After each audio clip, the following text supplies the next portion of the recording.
Assalamualaikum warahmatullahi wabarakatuh. Perkenalkan, nama saya Lina Yulianti dari semester 2A. Di sini saya akan mereview materi pertemuan ketiga di mata kuliah Hukum Pidana dengan dosen Profesor Dr. Hajah Yani Nur Aini SHMH beserta asisten dosen Dr. Emren di Aridayandi SHMH.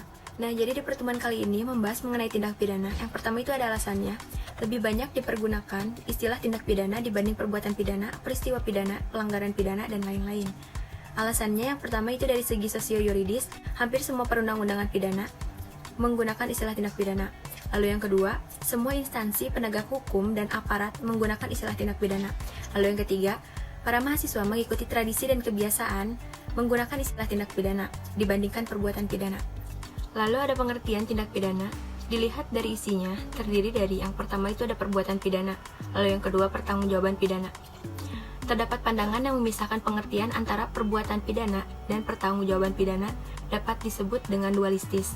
Lalu, pandangan yang menyatukan pengertian pidana dan pertanggungjawaban pidana disebut dengan monistis. Jadi, pada akhirnya, dualistis maupun monistis itu mempunyai tujuan yang sama, yaitu pidana. Lalu ada unsur-unsur tindak pidana dibagi menjadi dua bagian. Yang pertama itu ada unsur objektif dan unsur subjektif.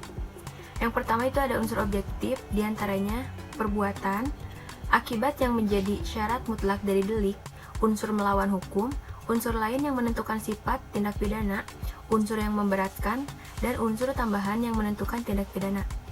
Lalu ada unsur subjektif, diantaranya itu ada kesengajaan, kealpaan, niat, maksud, dengan rencana terlebih dahulu, perasaan takut. Lalu tindak pidana mempunyai pengertian yang sangat luas, terdiri dari yang pertama itu ada bagian delik, lalu yang kedua ada unsur delik. Di dalam bagian delik ini terdiri dari yang pertama terdapat dalam rumusan delik, lalu yang kedua penuntut umum harus mencantumkan dalam surat dakwaan, yang ketiga harus dibuktikan di pengadilan, dan yang keempat apabila tidak terbukti hakim harus membebaskan terdakwa.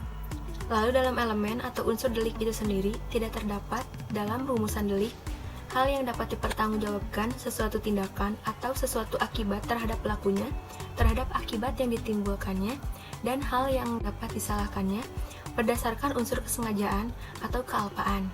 Harus dianggap dan disyaratkan dalam setiap rumusan delik. Lalu, penuntut umum tidak perlu mencantumkan dalam surat dakwaan. Dan apabila hakim merasa ragu, maka harus melepaskan tertuduh dari segala tuntutan hukum. Lalu ada teknik atau cara merumuskan tindak pidana. Yang pertama itu hanya memberikan nama yuridis atau kualifikasi tanpa menyebutkan unsur-unsurnya. Lalu yang kedua, hanya menentukan unsur-unsurnya tanpa memberikan kualifikasinya atau nama yuridisnya. Lalu yang ketiga, memberikan kualifikasi dan unsur-unsurnya serta nama yuridisnya. Lalu ada subjek tindak pidana, yaitu ada dua. Yang pertama itu hanya manusia untuk tindak pidana umum. Lalu yang kedua, manusia dan korporasi, yaitu untuk tindak pidana umum dan khusus.